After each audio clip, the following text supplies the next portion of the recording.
All right, you're good to go. Okay, thank you, Travis. Good afternoon, one and all. This is the Board Executive Committee of the East Bay Regional Park District meeting on Friday, July 8, 2022. And we're starting the meeting at 12:34 p.m. I'll ask our recording secretary to take the committee roll call. This is Monique Salas, recording secretary, taking roll. President Coffey. Present. Director Rosario. Here. Director Lane. Here. And you want to introduce district staff participating in this meeting this afternoon? Yes. District staff participating in this meeting include General Manager Sabrina Landreth, Deputy General Manager Dr. Ana Alvarez, General Counsel Lynn Borgout, Acting AGM Ann Kasselbaum, AGM Deborah Ocker, Katie Hornbeck, Devin Reef, Dina Robertson, and Jeff Rasmussen. Today's meeting is held pursuant to the Brown Act as amended by AB 361. Board members and staff may participate via phone, video, conferencing, and/or through a hybrid of in-person and remote attendance. We are providing live audio and video streaming. Members of the public wishing to make a public comment can do so: 1, live via Zoom; 2, by submitting an email; or 3, leaving a voicemail. This information is noted on the agenda. If there are no questions about the meeting procedures, we will begin. Any questions, board members? No? So we will proceed to item 2 on the agenda, cooperative funding agreement for fine scale vegetation map project. All right. Well, hello, good afternoon. My name is Grants Manager. I'm going to go ahead and pull up the PowerPoint here.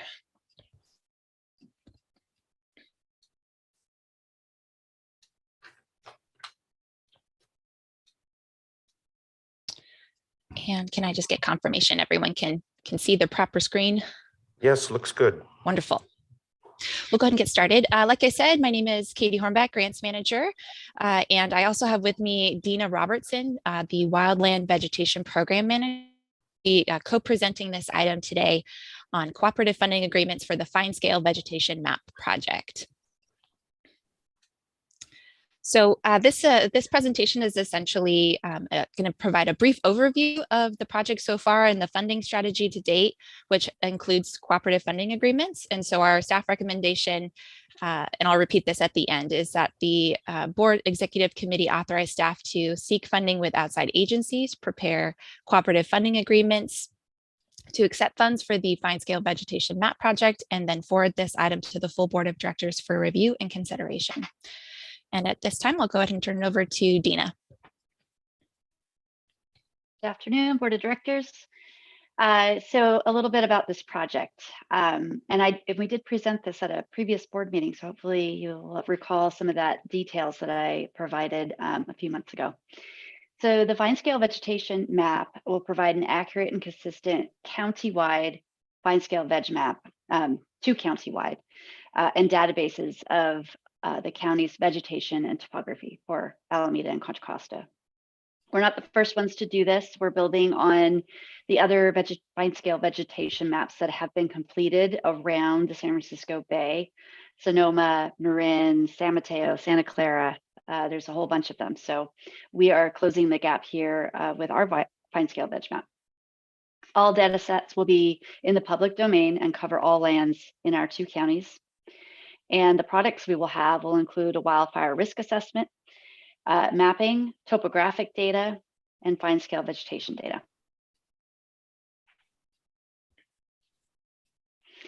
So the project schedule that we're showing here is mostly correct. It's going to be pushed out just a little bit, but we're still on target. So the first task of collecting and processing ortho imagery and LiDAR data is already underway. It's been flown, it's being processed, so that's going great. And merging all the existing LiDAR data that exists for the counties into one layer. We're working on the Wildland Hazard Index and associated layers. And then the field sampling for the vegetation map is underway. We have field crews that are out on East Bay Regional Park District land, as well as other land managers such as Contra Costa Water District and East Bay Mud and others. And then the fine scale veg map, our final data product, will happen a little later. So the schedule is looking good. I think instead of spring 2024, they'll probably be in winter 2024, just a little delay in getting the field crews on the ground. Katie. Thank you. Okay, and I'm going to go ahead and go through our funding strategy. So the total project cost is noted there at the bottom is a little over 1.9 million. And we've sort of, Dina has done the bulk of the work in cobbling together these different fund sources.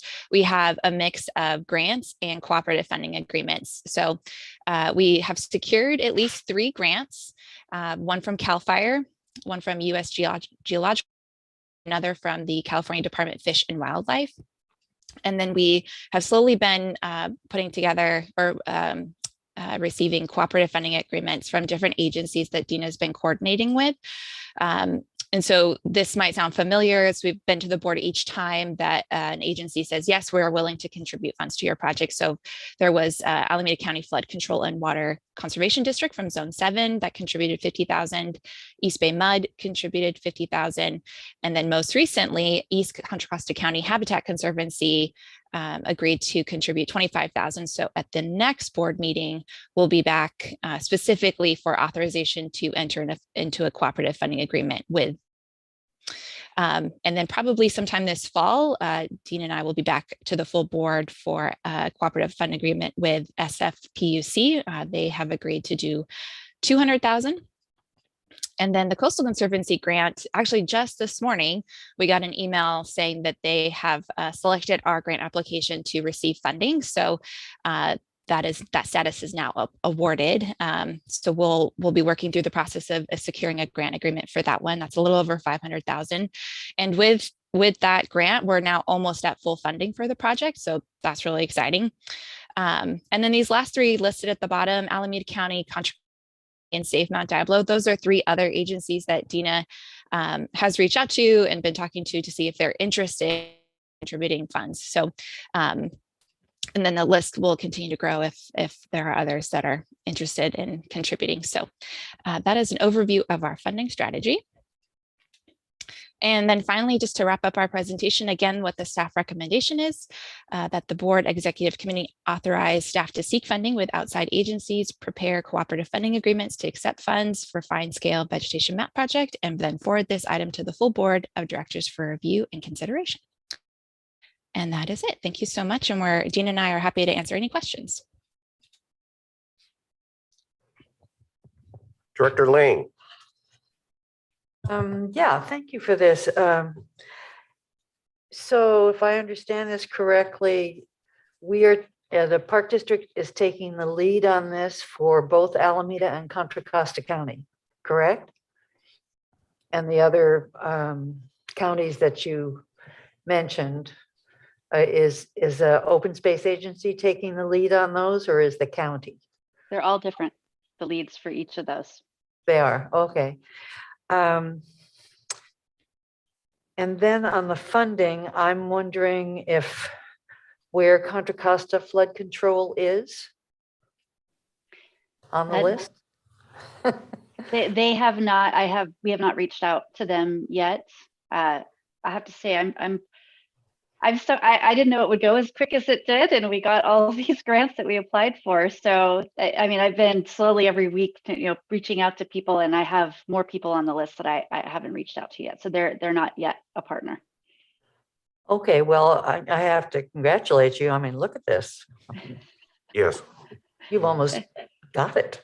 And yeah, I just like to, if Alameda County Flood Control does something, then I think Contra Costa Flood Control should, and vice versa. And so that's why I mentioned it. And then you said there was another grant you had just received for around 500,000. Where was that? That was the California Coastal Conservancy. They last. Okay. Mhm. Yeah. So you have So that's listed here. but Yes. You just got it awarded.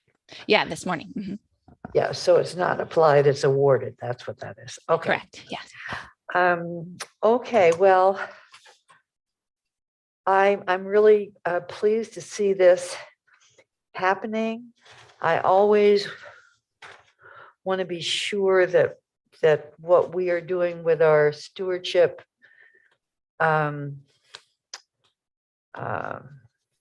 staffing is congruent with what we want to do as a park district. And so I am wondering to who this will be shared with inside the district. Is it something that will go to our firefighters?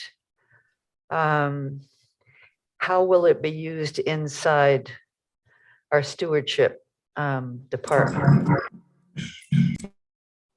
So we've been working closely with the fire department because a big chunk of data is the wildfire risk mapping. So they're very well aware of what we're going to get out of this and how we'll use it in the district.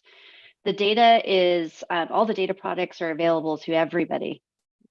Inside the district, outside the district, it's going to be in the public domain. So it can be used by anyone who wants to use it. So there's going to be a lot of ways that we can use it, not just in stewardship, but across the board for the park district to benefit land management.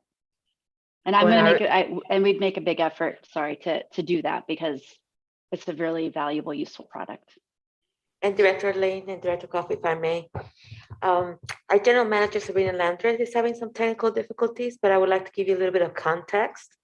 This is part of an interdivisional effort led by our General Manager, which involves the participation certainly of the fire department, stewardship, and others.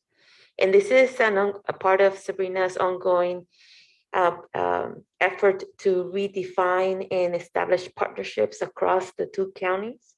So as you can imagine, this has been a #1 area of interest in all of her conversations, as she has met in the last year with all of the agency representatives. So in part of her conversations, the park district agreed to take the leadership in conducting the fine scale vegetation mapping that, as Dina says, that will be available to all agencies to contribute in the regional effort to be able to address field vegetation management. And because this is a resource that is desperately needed to be able to do it correctly. She's also asking for the participation through the allocation of fiscal resources towards this endeavor. And so I appreciate the work that's being done by Dina and Katie Hornbeck, Dina Robertson, but I just wanted to give you a little bit of context. Okay, thank you for that. And I'm assuming any of our fuel management, vegetation management activities will benefit from this. So since we are taking this role, are there plans for us to do a report to the Alameda and Contra Costa Mayor's Conferences on this project? Not that I know of, but Katie, do you know, or? Okay, well, I think, since we're doing both counties, and that's the place where the mayors come and often the supervisors and other elected officials, I'd like you to put that on a list. We don't, I know Contra Costa County has a program, usually 20 minutes to half an hour that is that they schedule, and I'm not sure whether we'd want to ask to do that or whether we would want just to do a shorter report. But since we're working so hard on it, I'd like us to share that information with the electeds. Bev, do you think we should do that while the project is in process, or wait till it's completed to present the completed report for Contra Costa, for instance? Well, you know me, there's no reason why we couldn't do a short report saying it's in progress and then ask for a larger program when it is completed. But two times is better than one. I think that works because they'll be very interested in the fact that this is being conducted. And of course, to the extent it is a valuable tool in wildfire risk assessment, they're all going to be very interested that we and they and our partners are all working on this project. So I think it could be done. It could be done. Yes, exactly. In process, and I think they'd be very interested.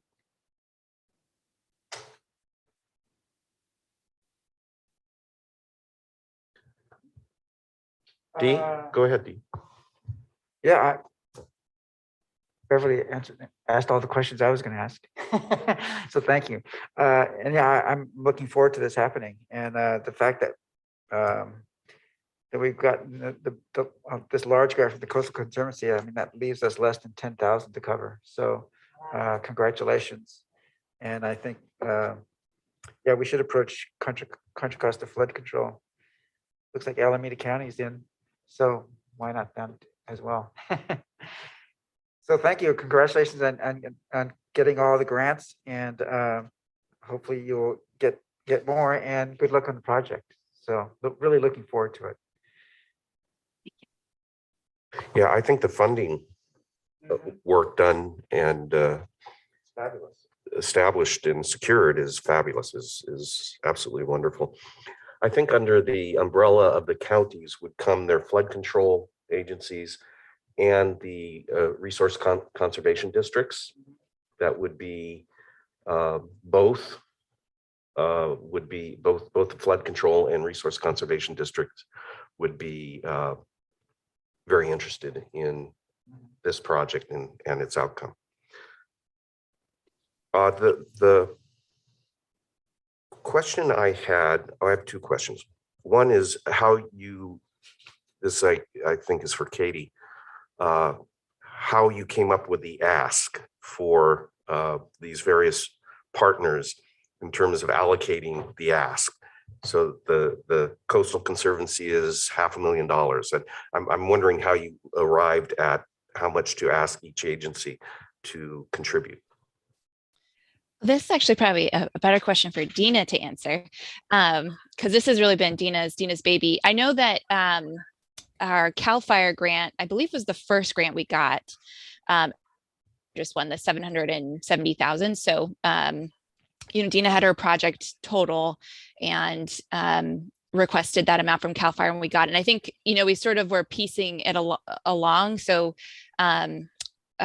a probably further breakdown of the budget is there's Alameda County costs and then Contra Costa County costs. And so depending on who she's reaching out to, they could contribute, obviously, depending on the county, to one or the other. And, I think Dina, feel free to jump in at any time, but CAL FIRE was only going to cover certain costs. And so then we kind of, just break it down from there and say, what's left category, what didn't CAL FIRE pay for that, and then what county is it in, and just go further down.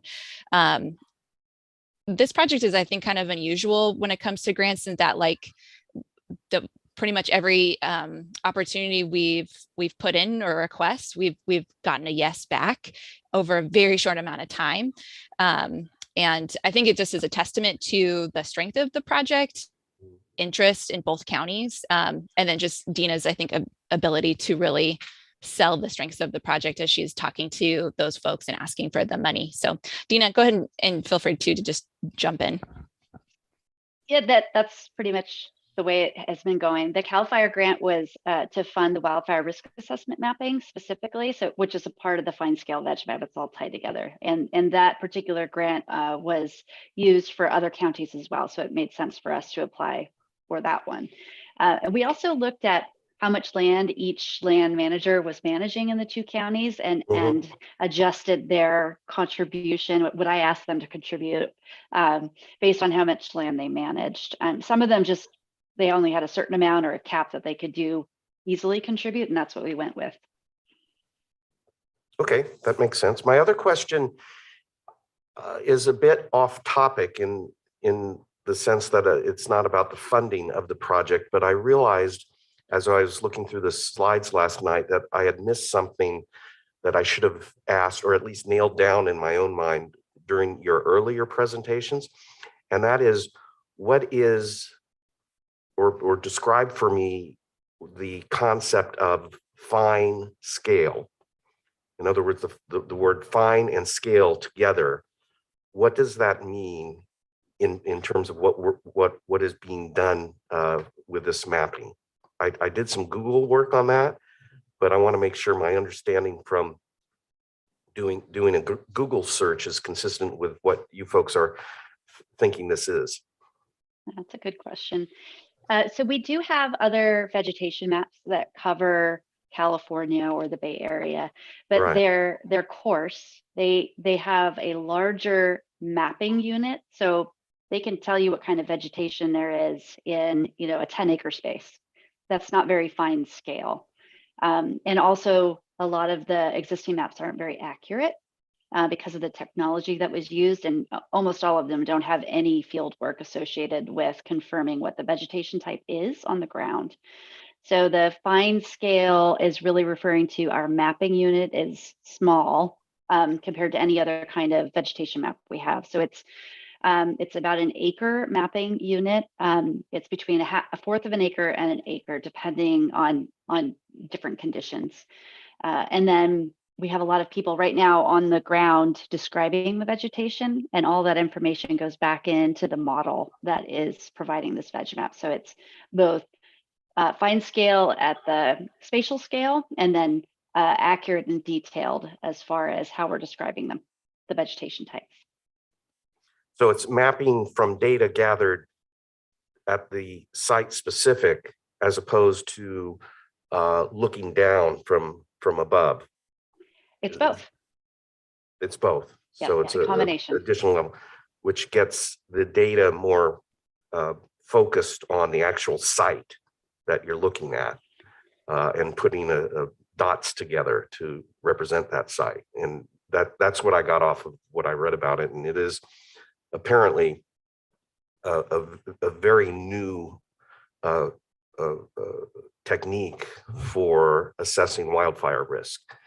And I read a long article by, I guess it was on the Colorado State University website, about how much they're doing this in Colorado in light of their wildfires, and they feel it's been very successful in helping Colorado prepare for future wildfires. Anyway, so it's exciting. It's and it's very much on the minds of everybody right now, especially in California. So anything further? Deb?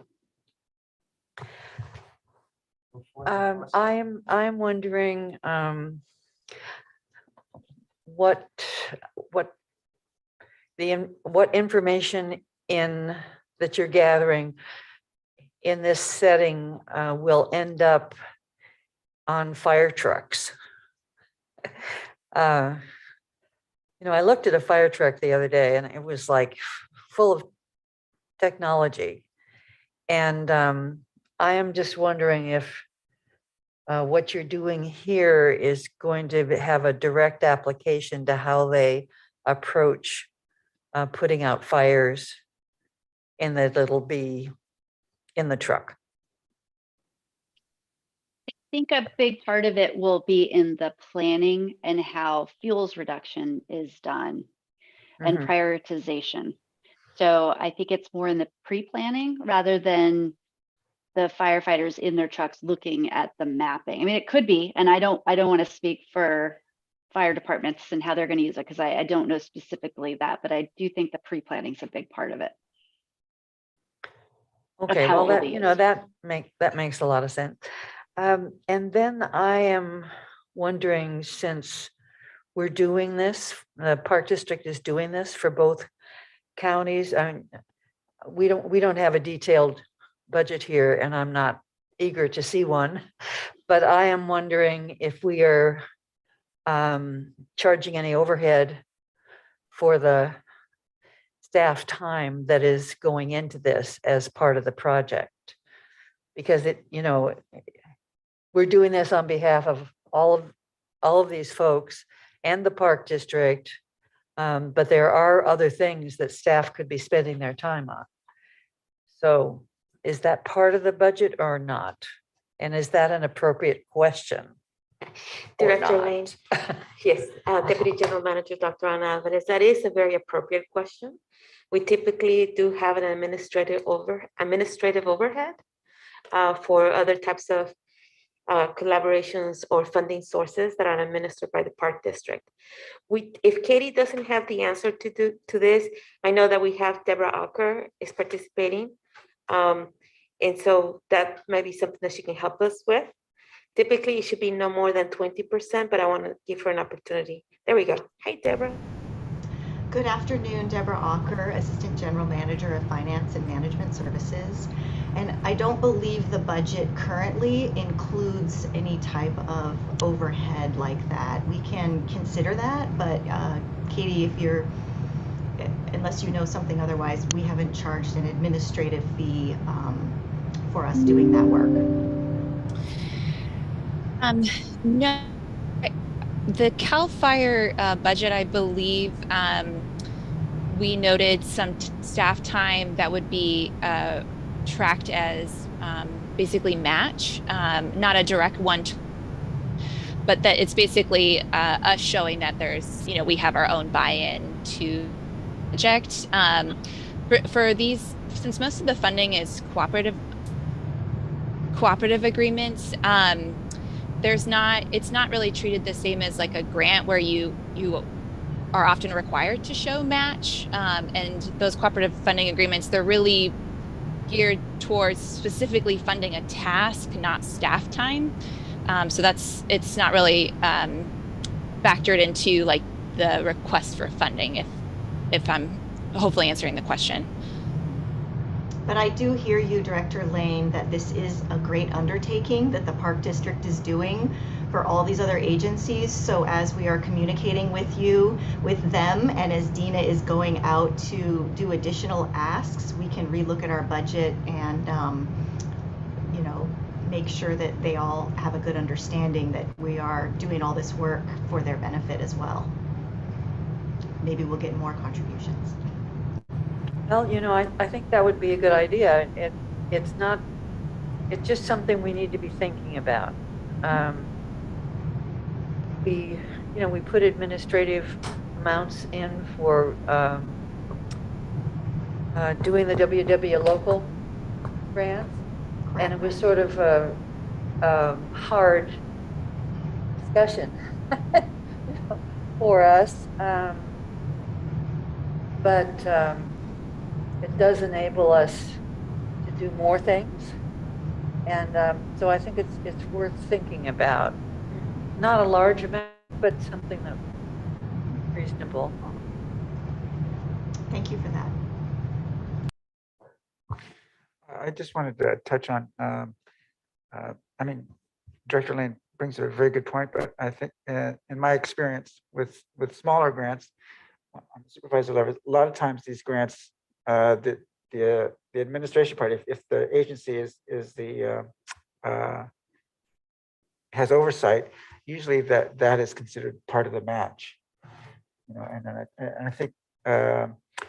I think in this case, I think the fact that we're getting all these grants, I think that might be the case, but Katie would know for sure. But I think when we're doing these multi-agency projects like this, I think administration is definitely could be part of it, but also it's also sometimes considered to be part of the match. So I don't know, but that's my understanding. And but all good questions. Thank you. Okay. I think we've covered the topic. Is it okay to go on to the next agenda item? Okay, I'm getting nods. So item 3. Director Coffey, this is Oh, this has an R next to Yes. it. So is there a motion? Yes, so I'd like to move. Director Rosario moves, Director Lane seconds that we make the recommendation as presented by Katie and Dina. Roll call. Yes. President Coffee, Aye. Director Rosario, Aye. Director Lane, Aye. so moved. Okay, item 3, HASPA Joint Powers Authority Fund Management. Good afternoon. Good afternoon, President Coffey and Director Lane, Director Rosario. I am Devin Reef, Principal Planner with Planning Trails and GIS, with a brief technical decision for you to make about the Hayward Area Shoreline Planning Agency. I'm going to share my screen here for just a moment.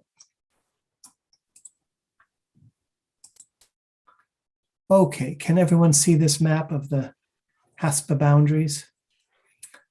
So today's item is to approve staff's ability to have coordinating authority and financial ability to collect fees and expend money on behalf of administering HASPA, the Hayward Area Shoreline Planning Agency. And just a quick background, HASPA is a joint powers authority between Park District, City of Hayward, and the Hayward Area Recreation and Park District. It's been in effect for many decades and for many years has been capably represented by Director Waspy on our board.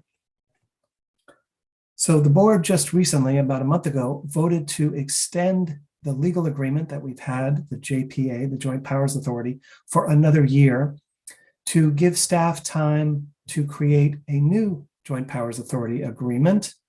This would change the focus of the legal agreement between the parties and also add some new trustees and add to the new technical advisory committee. So that work is going to be ongoing for the next year. But the Park District, as the coordinating authority, will be collecting fees, spending money perhaps on outside counsel to help us write that Joint Powers Authority. Perhaps we'll hire a consultant. We needed we needed to have the board give us specific direction to do this, because as we looked into the agreements and board resolutions of the past, there was no clear direction from the board to staff to sort of administer the financial side of HASPA. So it was felt that for the purposes of transparency, that we should have a public discussion today at the committee level, and that in the future, this would come to the board on consent with a resolution authorizing staff to sort of collect fees and spend money on behalf of HASPA-related activities. So with that, I'll be happy to answer any questions.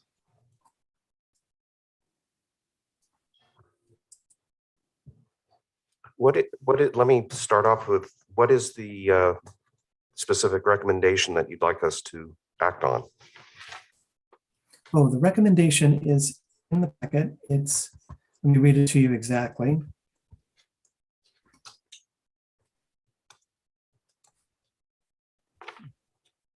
Staff recommends the Board Executive Committee recommend the full board adopt on consent a resolution and report recommending grant authority to establish a HASPA account in the Park District's finance system, and to receive and expend HASPA funds from that account.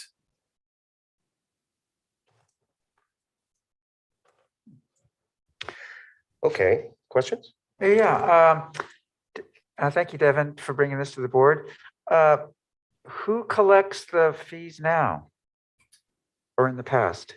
In the past, the city of Hayward had this coordinating authority role for several years, maybe even 5 years. So we're in a situation now where the city of Hayward has collected some fees, has spent some money on HASPA-related events, but is waiting to transfer those remaining fees to us once we've gotten this permission, and we'll set up the finance accounting. Separately from that, we'll then need to invoice the 2022 dues, which are about $12,000 per agency, and we'll need to collect those funds. We haven't done that yet because we don't technically have an account to do it from. So why is the city of Hayward now, why are we taking over that responsibility when it was Hayward's? Oh, Yeah, thank you for that. So the way the agreement had worked was that the coordinating authority was always supposed to be rotating. I can't remember if it's every 3 years or every 5 years, but the intention was that no one agency would sort of run HASPA forever. So it's just our turn, basically. It's the Park District's time to be the coordinating authority. And that will last at least this year, potentially another 2 or 3 years, depending on how this new legal agreement is written. Okay, and then that sounds reasonable. And then what is the vision for HASPA in the coming years? So there's been a lot of debate and discussion at the HASPA Board of Trustees and with the Technical Advisory Committee. It's already agreed that the Orloma Sanitary District and the Alameda County Mosquito Abatement Control District will both be joining the Board of Trustees. Separately, there's a Technical Advisory Committee, and that's grown now to include Alameda County Flood Control and Caltrans and East Bay Discharges Authority, and also the Mosquito Abatement District.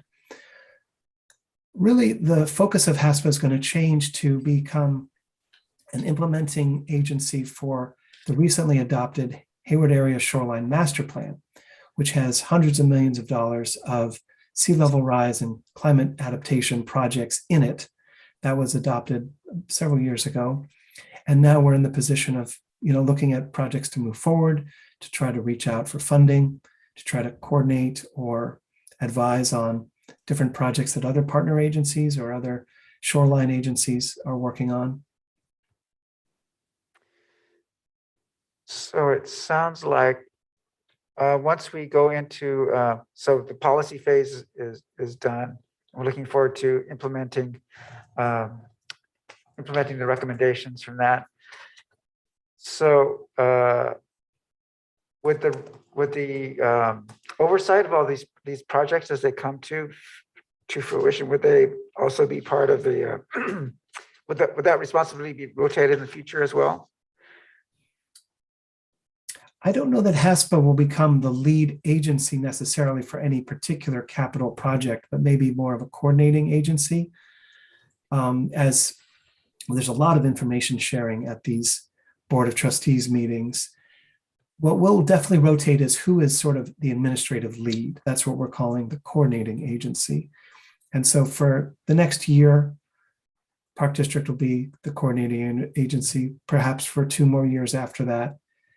There's been some talk that there should be an administration of, that the administration should be done by a professional, that HASPA should have enough funding to basically pay an administrator to run the meetings and do the coordination. So that's definitely part of the discussions.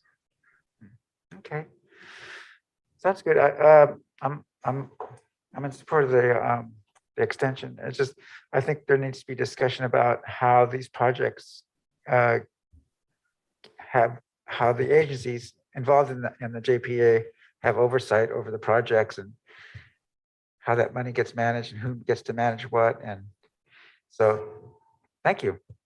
Thank you for that. Yes, that's all going to be the discussion of the next year as we negotiate collectively this new legal agreement, presumably a new joint powers authority.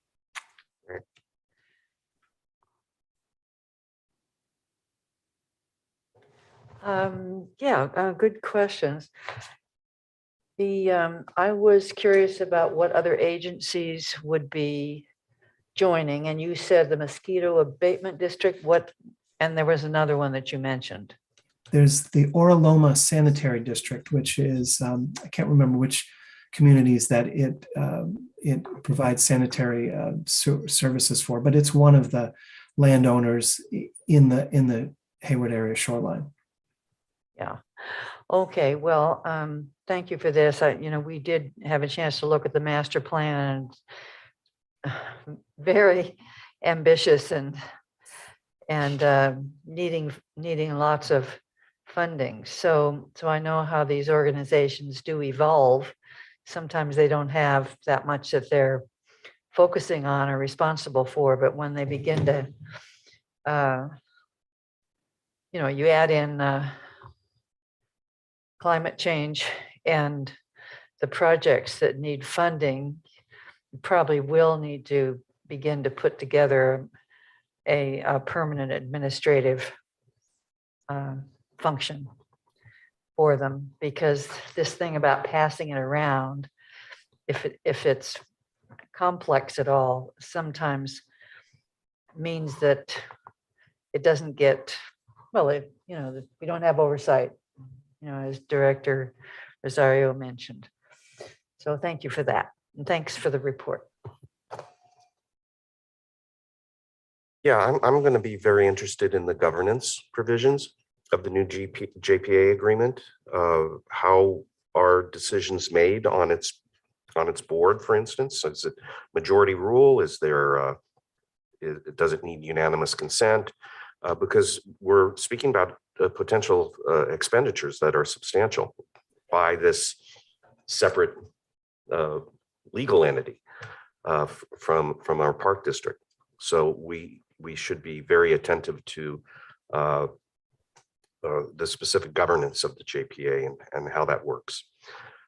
So I'm not sure this will be appropriate for a consent item. It might be something we want to certainly discuss. So we'll get to that when it's ready.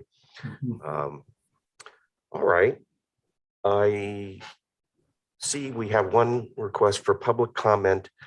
Monique, I wanted to confirm the note I got prior to the meeting was that there hadn't been any requests for public comment on any of these items prior to this meeting. Correct. All right, so we are at this point just looking for public comment from those attending this meeting, and I see Kelly has his hand up. So Kelly, why don't you go ahead, and you have 3 minutes.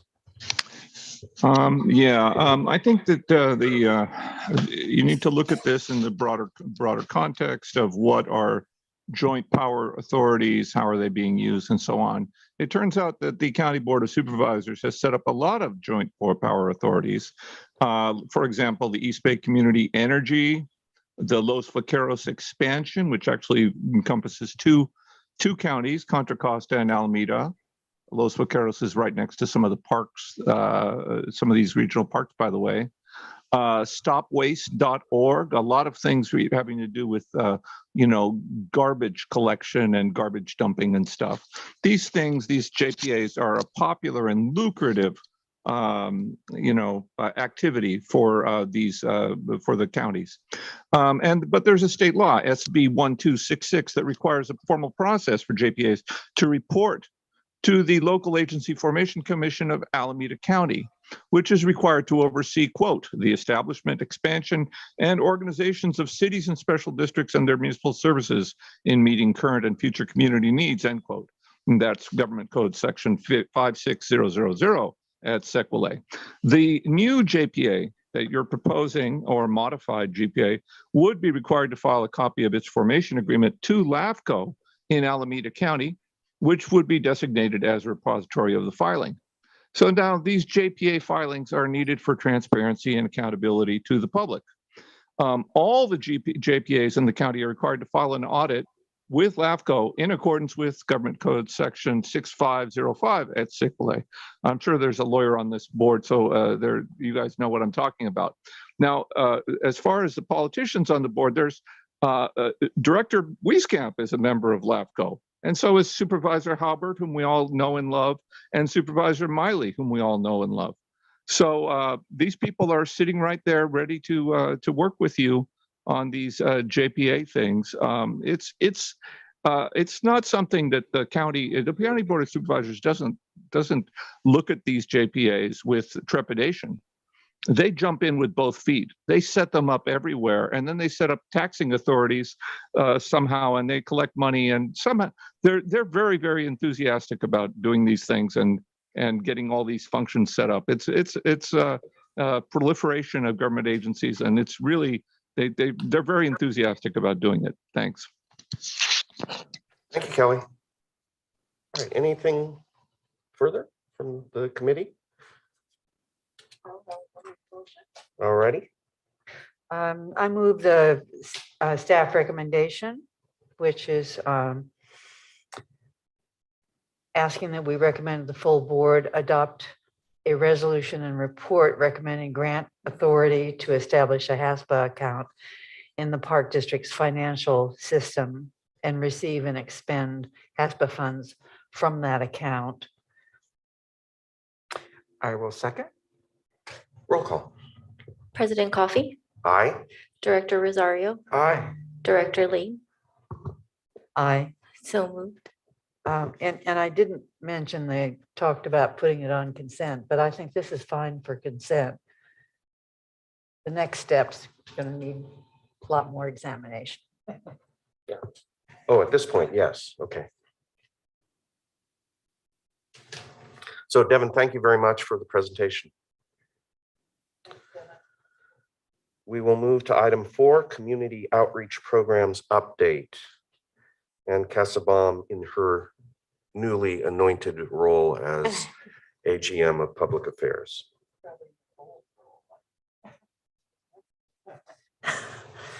Just pull this up for a moment. Was it a pre-existing role in Ann's career? For Ann. Oh, okay.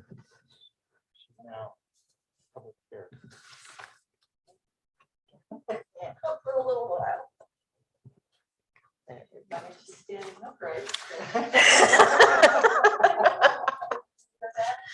Well, good afternoon. I am Ann Casabam, and yes, I am wearing many hats right now.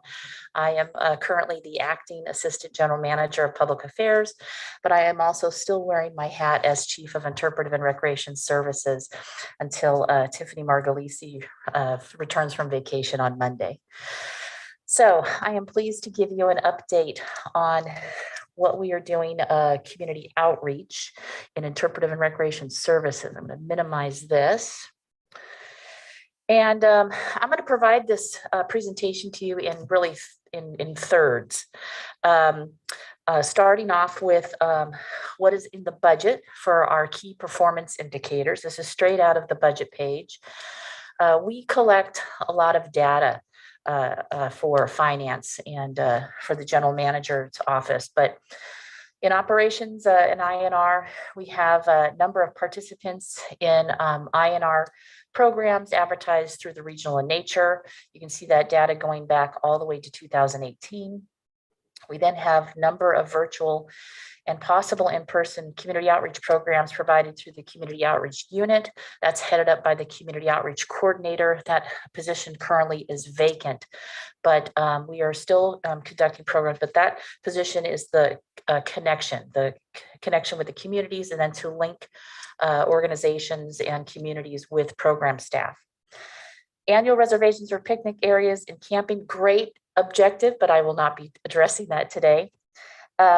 Number of community volunteer hours recorded, and then we have number of youth and their families served through in-person and virtual programs.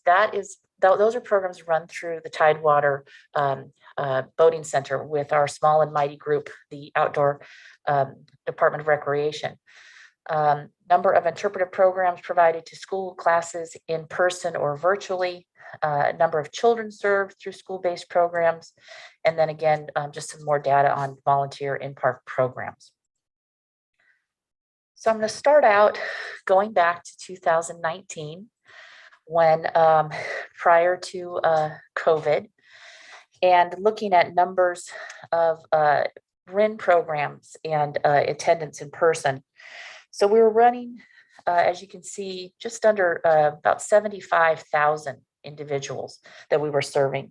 And then with school programs, we're trending anywhere between like 64,000 to 67,000 children throughout the 10 visitor centers annually. And then of course, 2020 and 2021, if you look at the blue graphs, that's 2020, orange is 2021. So we started off in January of 2020.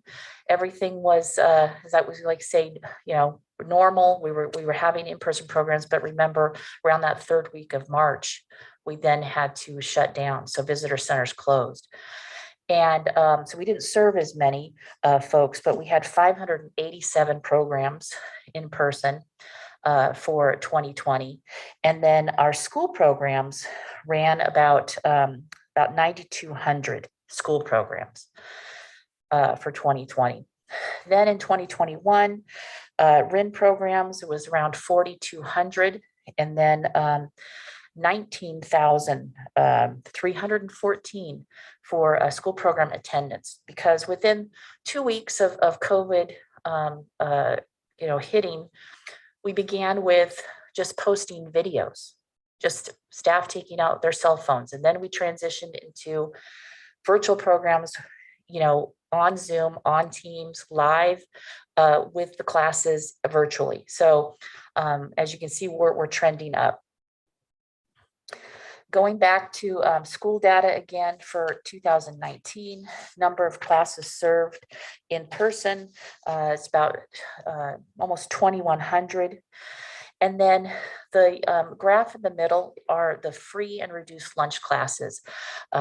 These we consider Title I schools to be at least 50% or more of the students are on the free or reduced lunch program. So of those 2,049 classes served, we had 775 of those were Title I schools. So that was about 38% of the totality of classes. 38% were Title I schools served. And then for the last 6 or 7 years, I've asked staff to track how many classes and schools they're turning away, because it has to do with capacity. And it's really given us some information, but we turned away 251 schools or classes because we don't have the bandwidth. And I just felt it was important just to track that number. Moving forward for 2020 and 2021, we have number of classes served in person and the free and reduced lunch classes. So in 2020, in person was 207. Of those were 71, so 34% of the classes were Title I. In 2021, it was 99, and then 90 classes for Title I. So about 90% of the schools served or classes served were on the free or reduced lunch program. And then classes turned away because of COVID, and teachers very early on began self-selecting and canceling trips. But we had 217 classes that we had to, that were turned away or did the self-selection, and then only 6 in 2021.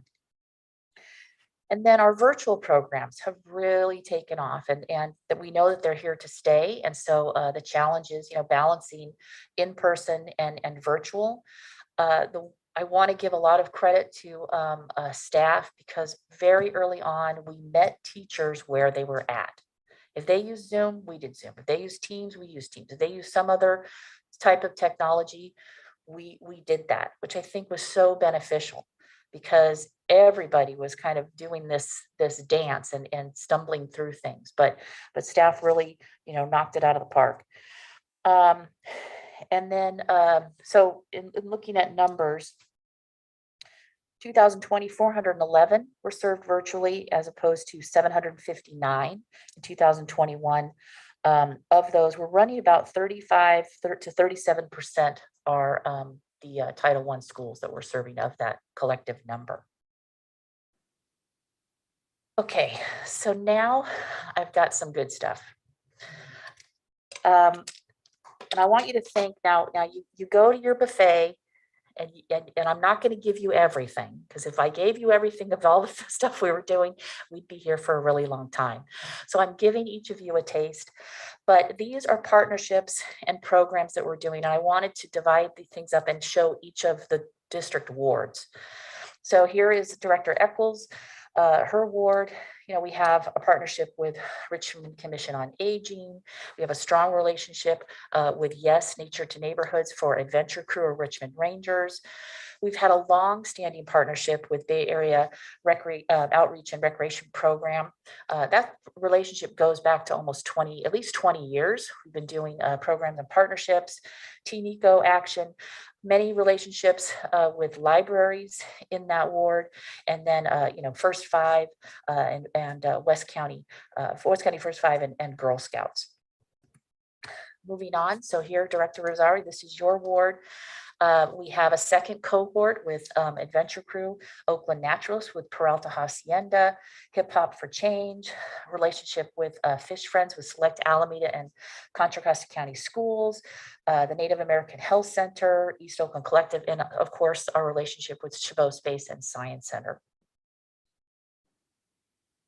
For Director Waspy's ward, mobile education programs for Castro Valley and also Fremont schools, Castro Valley Rotary, Teen Eco Action Week with Union City, Kinship Lincoln Family Support Services, again, another longstanding partnership with that organization. And again, community outreach program or co-op with Reach Ashland Youth Center. Director Corbett, Alameda County Public Health, Park and a Day Camp with Alameda Point Collaborative, Teen Eco Action with Brothers on the Rise. We have a good partnership with the City of Alameda with the Egg Scramble, Earth Day, Sandcastle events, and San Leandro High School. Director Wieskamp. Now, I'm not sure exactly what the partnership is with the Alameda County Mosquito Abatement District, but I'm sure whatever the program was, it was fabulous. Muwekma Ohlone Tribe, Newark Unified School District, family campouts that we have done at Ardenwood, and we also have planned for this year at Ardenwood and Dumbarton Quarry, Fremont Birders. Director Lane, you have partnerships with the National Park Service. We've done programs out at Thurgood Marshall. Vasco Caves programs, Contra Costa County Health and veterans groups in Contra Costa County, YMCA of the East Bay out of Pleasant Hill. Again, Contra Costa County Mosquito and Vector Control, another fabulous program, I'm sure, and Contra Costa First Five. And then Director Coffey, these are partnerships that we've done in your ward, Water Education Foundation, Delta Stewardship, Pittsburgh Police, Contra Costa County Sheriff, Las Madonnas Healthcare District, and Ambrose Recreation and Park District. So I just wanted to give you a taste of what we're doing and how we are reaching into each of the wards and across the district. These are education-oriented programs. Both, mostly interpretive education and then also recreation programs as Okay, well. so this is a mix. When you identify these partners, this is a mix of recreational opportunities and educational programs. Correct. I got it. Right. So I wanted to conclude with, we're talking about partnerships, and we have a strong partnership with the Regional Parks Foundation because we couldn't do many of the programs and services to under-resourced or underserved communities without their support. And the district provides the staffing, and the Regional Parks Foundation provides funding for program supplies and transportation, and that's a big cost. The district in totality, with funding from the general fund and also from the Regional Parks Foundation, is funding more than $400,000 in bus transportation. Now, unfortunately, we haven't been spending all of that just because of COVID protocols and everything, but we are getting back to in-person programs, and we've been doing that for some time. The foundation also funded, and this is sunsetting at the end of this year, is a 0.5 FTE naturalist run out of mobile education, and the district funding the other 0.5. Our commitment and our promise to the foundation was that in 2023, the district, we will be continuing that position, and we will be taking on the other half of that. So that'll be a budget request for a 0.5 naturalist. And then diversity, equity, inclusion. I and our staff has had deep engagement training that began in 2015, and that was funded through a grant through Kaiser Permanente, through the foundation. Informed trauma care, having difficult conversations. Interpretive staff and recreation did a DEI summit back in November, and showcasing how they are folding DEI into programming and also to conversations with staff. And so that's been very beneficial. We also recently, the California Department of Fish and Wildlife had an interpretation education outreach summit in June. This was a training for employees across the state. And our recently retired Ira Bletz gave a presentation on how we incorporate DEI, strategies and topics into our programming. And so I was really pleased about that. We also are part of a 4-part series with the National Association for Interpretation Legacy Magazine on providing 4 articles for this year on DEI. So I hope that provides you with an update and overview. The community outreach coordinator position is in process to be filled, and I will say that staff really enjoys working with communities, and it's great to see the relationship building that's being done. So that concludes my report. If there's any questions. Thank you. I couldn't overemphasize how important these programs are to those of us on the board of directors, and the feedback we get of very, very happy parents and educators who are very grateful for all these programs. And we're constantly getting that kind of feedback. So Thank you. It's very important. Director Lane? Yeah, I don't think I've ever seen a list by ward like this before, but I probably haven't forgotten. But it is a little dangerous for us,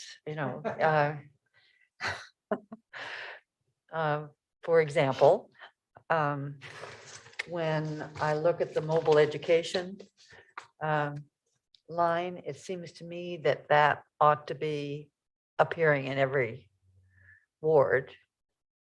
And it is not. And likewise, Fish Friends, which goes out often the same time as mobile education. I love seeing us partnering with the libraries. I think that's a location that's just a perfect one for us. And this is looking at the last few years, is what you're trying to cover here. Correct. Because one of the things that happened with the Danville Library on Earth Day was that the Mobile Visitor Center would come as part of the Earth Day library, and the library sponsored it. And that's just a really ideal thing to have happen, when the library is doing some kind of outreach program, and we can take advantage of that. And I absolutely agree on that partnership. Sometimes we don't pay that much attention to the fact that the foundation is underwriting these things that are actually happening and reaching out, particularly into areas where a lot of those kids are on lunch programs. And then I have a little larger question, because you've been managing this division, I guess it's a division, interpretation and recreation, since it was organized in that way. Correct. Right. So how long ago did that happen? 2015 is when we did the reorg and put it into place, where we had the 2 regional interpretive and recreation services managers. Yeah. So I guess I'm just curious in general how that has evolved, because I know Dee probably remembers this, but and Colin maybe not so much, that there was recreation and there was interpretation, and never the two shall meet happily. Aren't I tactful about Yes, that? that was very good. So it's taken years for them to begin to be across the board acceptance of one another doing joint programs. So would you just talk a little bit about how this has evolved from when you and Jim first got this started and to today? Is that Well, to quote Kelly Barrington, back when the earth was cooling. So I came into the district in December of 2002 as the Recreation Services Manager. And all of the supervising naturalists reported to the Chief of Interpretation or Interpretive and Recreation Services. I was in that position for 11 years. And then there was an opportunity when the chief, Rick Palmer, had retired and Jim O'Connor, our AGM of operations, came in, that we could strategize and really blend the two work groups. So and we also had Margaret Kelly, who we created an interpretive services manager. Kelly was in that position until she retired in 2007, and then Nancy Kaiser was there. At that point, it just made sense to because we had one manager, myself, that had like 4 direct reports, and then the interpretive services manager had like 7 or 8. So we blended the two, created the 2 INR manager positions and to report to the chief, but we split it out so each of them would have 5 direct reports, and we included outdoor recreation into one unit, and then the volunteer program into the other. The key to that success has been that the 2 managers, they have their monthly staff meetings with the supervisors together. So it's not one region over here and one to the other. And that's a very cohesive group. We've worked through the partnerships and who does what. And I have to say, and of course I'm biased, but it's pretty seamless. It's pretty seamless. The challenge that we have is that the supervising naturalists have sectors because they are out there at the visitor centers. Outdoor recreation is one group, and Tidewater, which is a wonderful facility, but I would love to have 4 Tidewaters throughout the district because just travel time. But we're doing that because Del Val is going to have outdoor recreation staffing there. And then our visitor center planning, whatever we build or remodel, we're thinking about putting outdoor recreation staff there as well. So I hope that answers your question, but I mean, it's a good group. Yeah, I appreciate the work that you and Jim have put into it, and what what your lead sector managers managed to do as it got started, because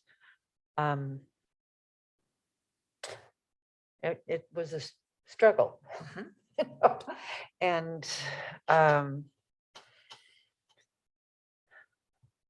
so now as we have changes in leadership, I'm hopeful that a lot of things will have been clarified so that it can go forward in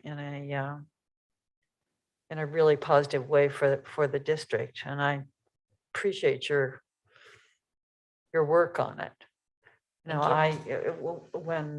When Jim hired Ann to come in, I said, oh, we've got our recreation person in charge of interpretation. And I worried a little bit about that. But, there are management skills that people bring no matter where they come from. And for me, it was years of trying to get volunteers brought in and respected and supported. And my initial reactions from, particularly from some of the people who are now retired as naturalists, was, from my vantage point, a little bizarre. It's like, well, one of them said, oh yeah, in the spring we could use docents to help with the parking. And that was a real attitude. So we've come a long way. And I think the COVID challenge was just a little on the crazy side. So how do you know, because we had recreation challenges and then we had these interpretation challenges. So will you say a little bit about those first months and what you So other managers faced in that setting? Well, what began was that, you know, we all we all scattered, we sheltered in place, and as I said, that staff was basically using their own personal iPhones in the beginning. I mean, just to, you know, do some live things out in the parks or put videos up. I mean, the foundation then, instead of spending the money on transportation, because we knew that wasn't going to happen, we weren't doing in-person programs, the foundation allowed us to shift to buy really nice audiovisual equipment and disperse those out into the work groups. Recreation was a little bit more challenged because we're talking about camping and day camps and really high touch, you know, close proximity to people. Recreation went out and did roving programs of just tabling in the parks and having information, having masks and sanitizers and just stepping back, but being there as a presence. And at MLK Shoreline, they were there and people would, you know, I've never been to this park. Oh, here's some information. You can fish here. And then what we did was we kept our connection with our community outreach groups. We kept that connection. We did virtual programs for BORP and for Adventure Crew. We start out with that. We also then would set up stations where we would have families come, and we know that you're going to meet us at the trailhead at 1 o'clock, and we're going to give you information and here's your maps and water balls and everything, and then you're going to continue on. The next group we knew was coming at 1:15, so we staggered folks out. So that's what we did.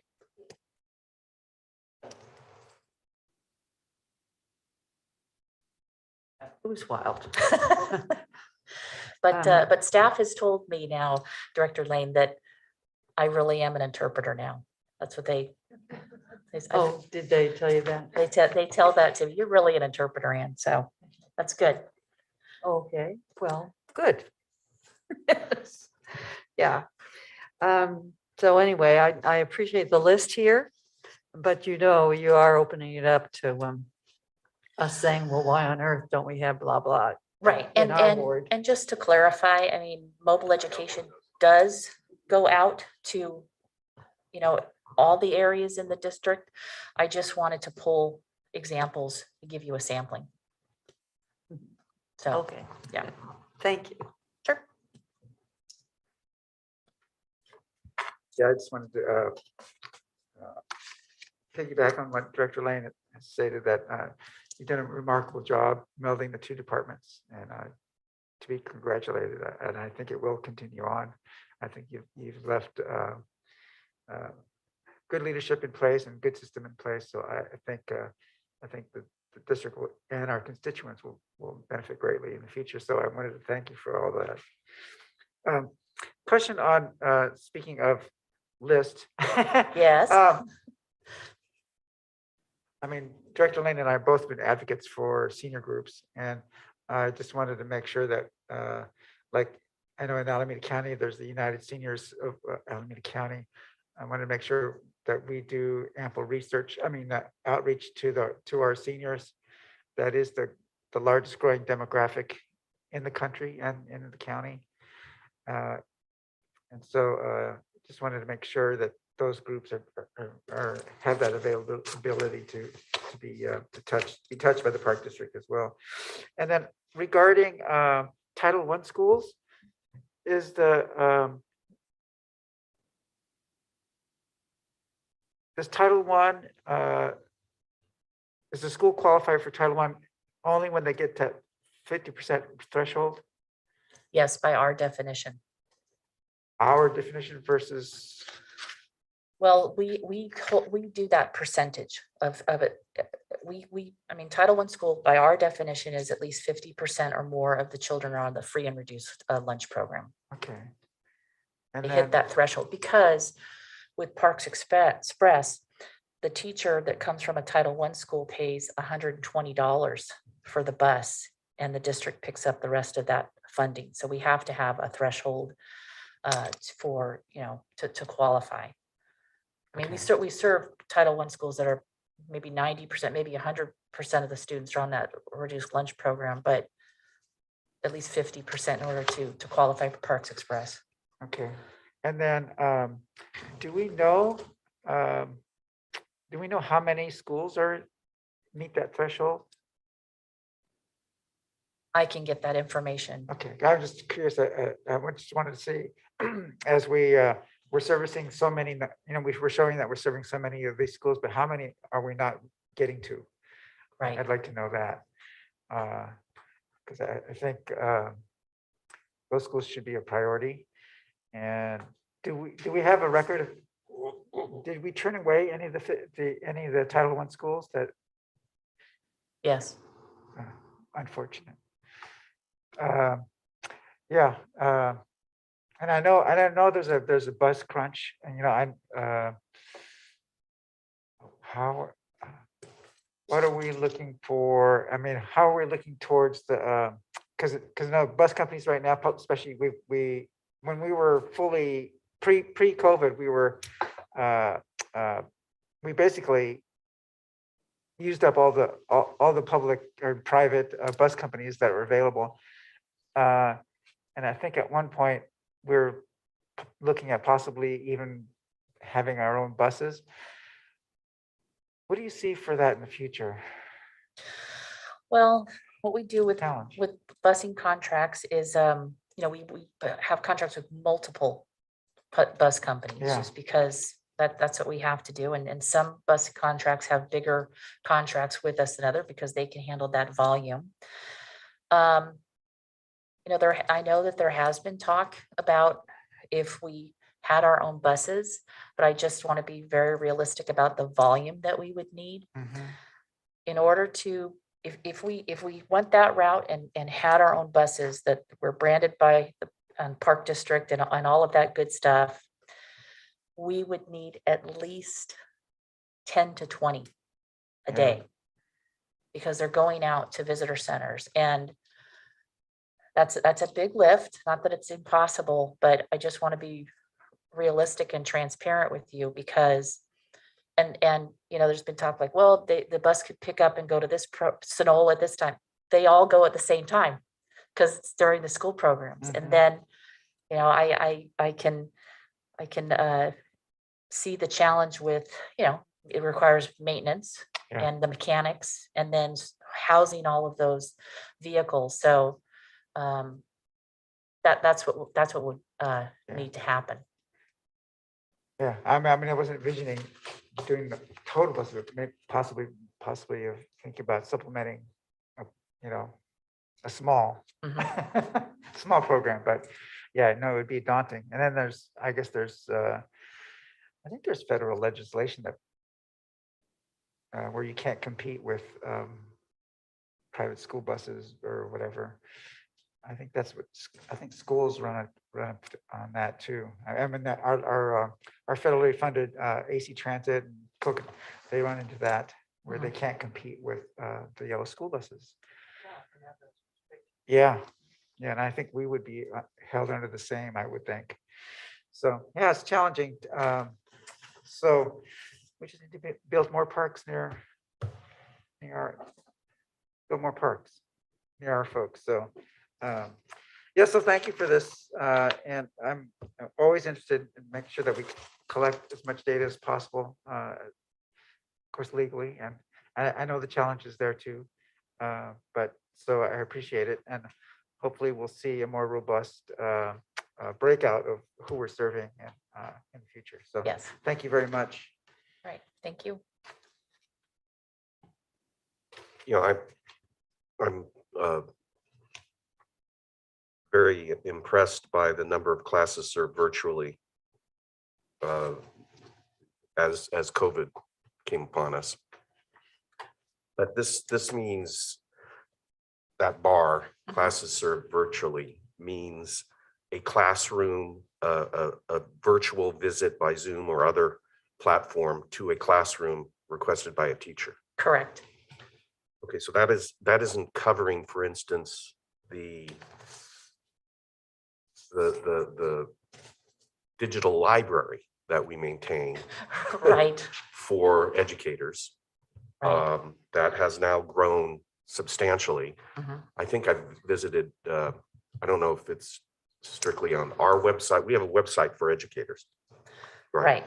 Where they can go and find this library of digital educational materials.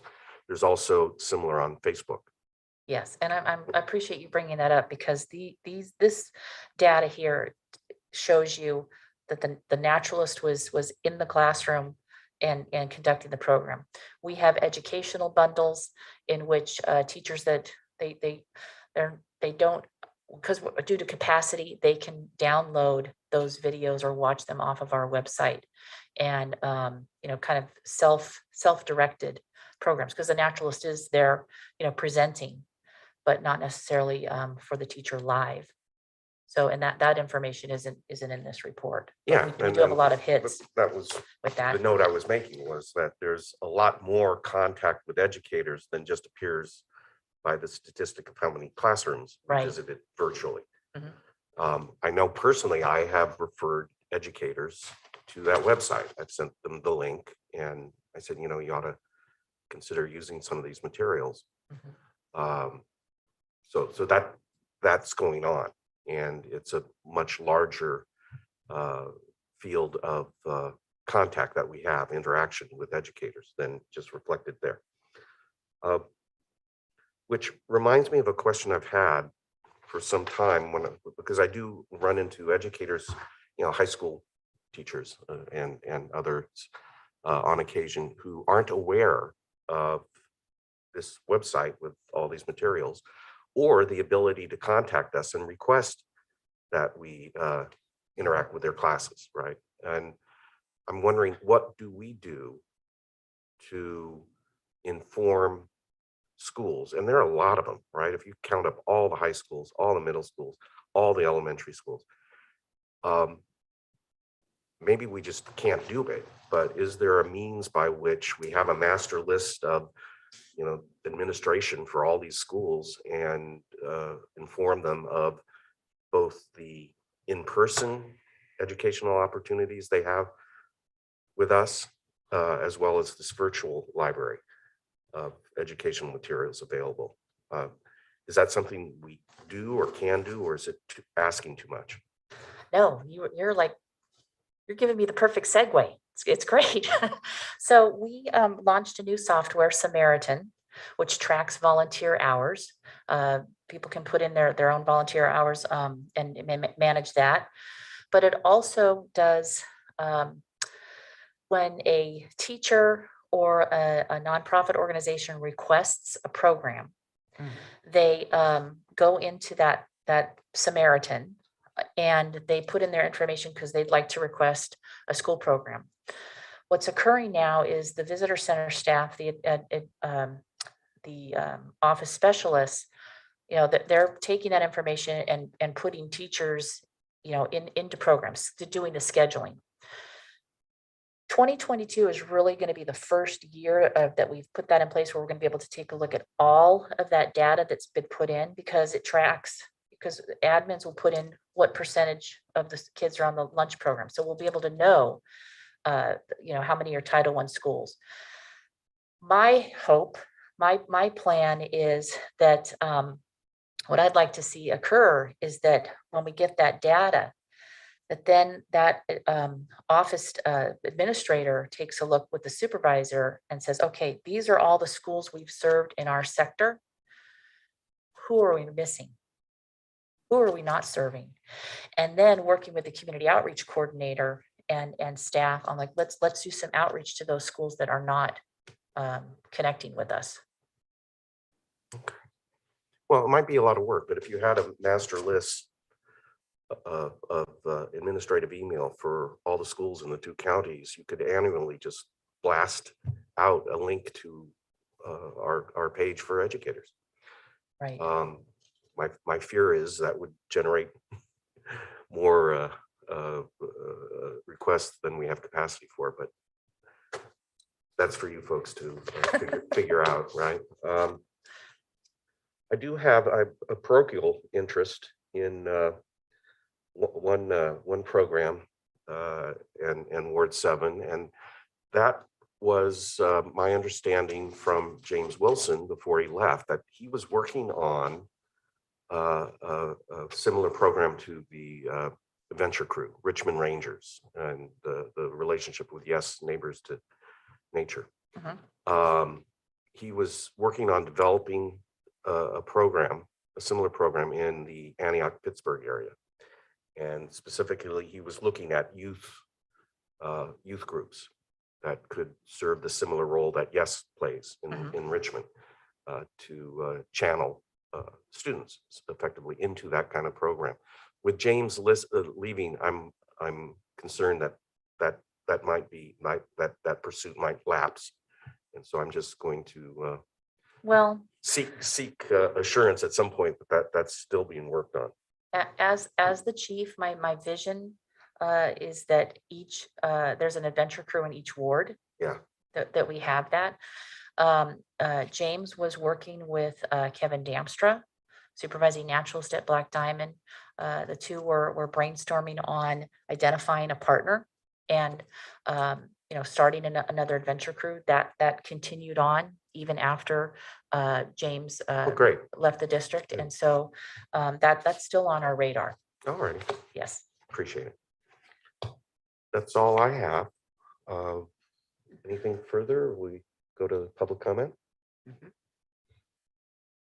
Kelly, your hand's up. Do you have a comment on this topic? I do.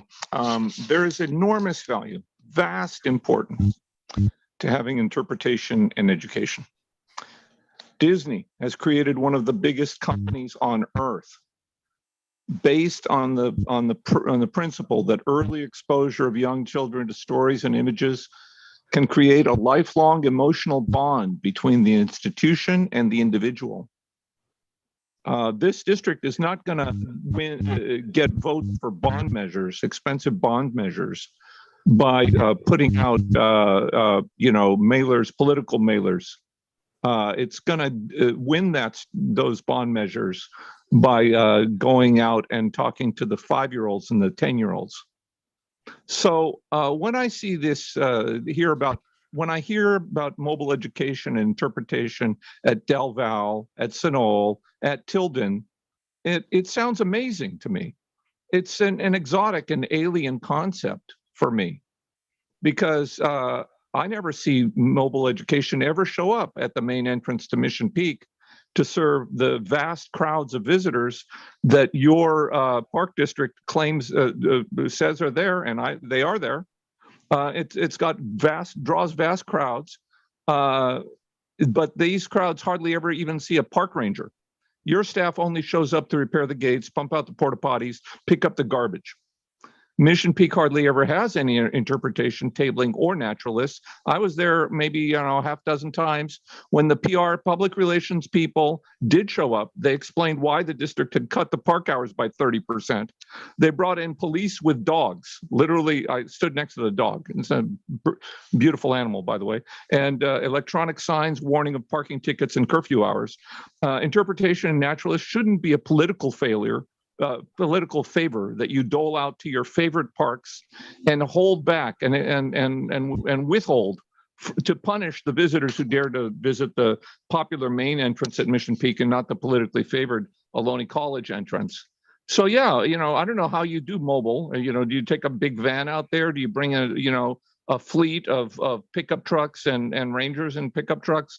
I don't know how you do it, but I'd like to see it, and I'd like to see you go out. Now, this is a myth that you go out to all the wards. Maybe you go out to all the wards, but certainly you don't go out to all the visitors. Certainly, you know, Mission Peak has a giant number of visitors, and you're never there. And it would behoove you to get out there and start talking about flowers and plants and trees and you know, and frogs or whatever you want to talk about. It would do your district a lot of good. Thanks. Thank you, Kelly.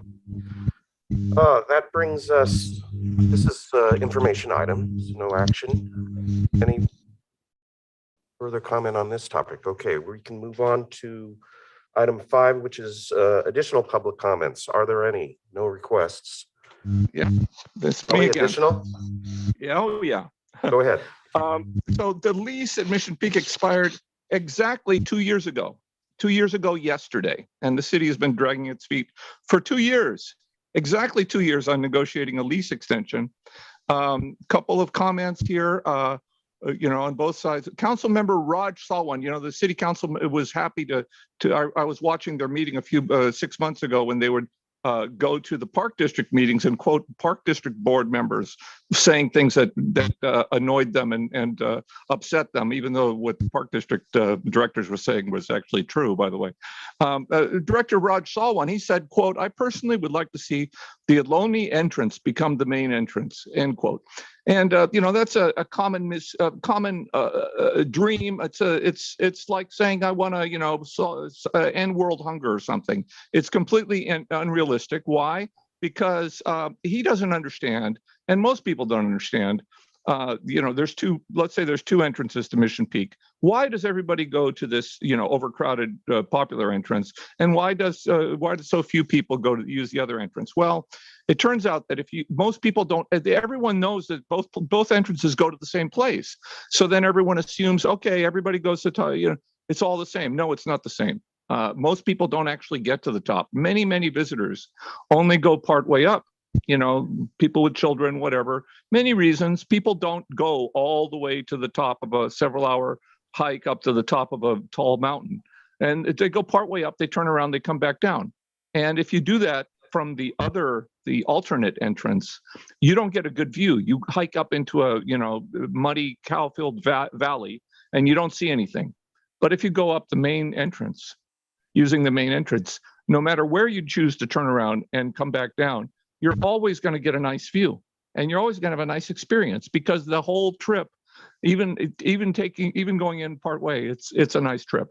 Also, just to remind you as the executive committee, the newspaper, Joseph Jihan, November 27, 2018, you know, the San Jose Mercury, or was it East Bay Times? Quote, "A settlement that allows East Bay Regional Park District to continue planning and designing a 300-space parking lot near a popular entrance to Mission Peak has been reached with park residents who have fought the lot out of fear it'll draw hordes of visitors to their neighborhood," end quote. That's the first line in the newspaper story. In 2018, you settled that lawsuit, and here we are. What is it? 2022, and where is the $1.6 million for planning and designing a 300-space parking lot? It's still sitting around, you know, unspent. This is the expectation that's out there. The expectation is set by what we read in the newspaper, that you're planning and designing a parking lot. And of course, it's Kelly, it's a mirage. your 3 minutes is up. Thank you. And it shouldn't be a mirage, but it is a mirage. Thanks. All right, thanks, Kelly. That brings us to closing out with committee member comments, if any. Nope, nada, not me. Which then brings us to the Deputy General Manager. Any closing comments for us? Or Sabrina? You mentioned earlier she was having technical problems, so I was going to lean on you, but if she can come on, that'd be great. They just ran up and fixed it for me, Colin. So Oh, yeah, great. but just in time for me to say no further comments from me. Well, I'm sorry to put you to that trouble. Gee. All right, then, Anna? Yes, thank you, Director Coffey. I do want to send a reminder that we're having our fourth board study session on July the 22nd. So please you should be receiving communications from the clerk of the board. But so we're hosting the board study session on July the 22nd. Thank you. Lynn, do you have anything for us? No, but thank you very much for a very interesting meeting. Yes, it was. And thank you all for the presentations and all the information. With that, we'll be adjourned.